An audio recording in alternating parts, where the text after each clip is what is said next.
বন্ধুরা, আজ আমি আপনাদের সামনে যে উদ্ভিদটি নিয়ে উপস্থিত হয়েছি তার নাম প্যারাইটারি ডেবিলিস। একে সাধারণভাবে প্যালিটরি নামেও ডাকা হয়। বাংলায় কেউ কেউ একে মদন পাতা বলে ডাকেন। এই উদ্ভিদের পাতা শাক হিসাবে খাওয়া যায়। এটি মূত্রবর্ধক বা ডায়াবেটিক হিসাবে অত্যন্ত কার্যকরী। বৃক্ক বা কিডনি পাথর ও মূত্রথলির পাথর রোগে এই গাছের পাতা ও মূলের নির্যাস খুবই ফলপ্রসূ। কিডনির টনিক হিসাবে এই গাছের নির্যাস বেশ উপকারী এবং কিডনির সংক্রমণে এটি অ্যান্টিবায়োটিক হিসাবে কাজ করে। এই গাছের পাতায় যেহেতু জীবাণু বিরোধী ক্ষমতা রয়েছে, তাই সহজে এর পাতায় কোনো রোগ জীবাণু সংক্রমণ হয় না বা পচন ধরে না। এই উদ্ভিদটির পাতা অন্য কোনো শাকসবজি বা ফলমূলকে কিছুদিনের জন্য সংরক্ষণ করার ক্ষেত্রে ব্যবহার করা যেতে পারে। রক্তচাপ নিয়ন্ত্রণে এর পাতার নির্যাস খুব ভালো কাজ করে। শরীরকে ডিটক্সিফাই করতেও এই গাছের মূল ও পাতার রস অত্যন্ত কার্যকরী।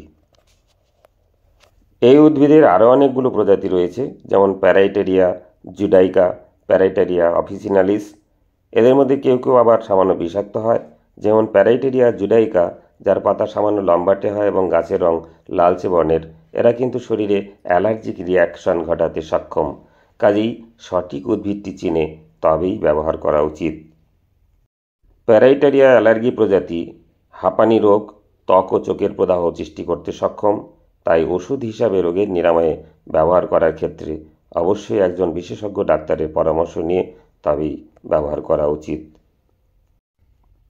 পরিশেষে বলবো, কিছু কিছু ভেষজ গাছপালা রয়েছে যেগুলো দিনে দিনে ক্রমেই বিলুপ্তির পথে। কাজে এই সমস্ত গাছপালাগুলোকে সংরক্ষণ করা আমাদের একান্ত কর্তব্য। বিভিন্ন রোগের প্রতিরোধ ও নিরাময়ে এদের ব্যবহার আমাদের কাছে অত্যন্ত গুরুত্বপূর্ণ। তাই এদের রক্ষা করার জন্য আমাদের সকলে একযোগে কাজ করা উচিত। সবাই ভালো থাকুন, সুস্থ থাকুন। নতুন নতুন ভিডিও পেতে দেখুন ইউটিউব চ্যানেল APD রেস। নমস্কার।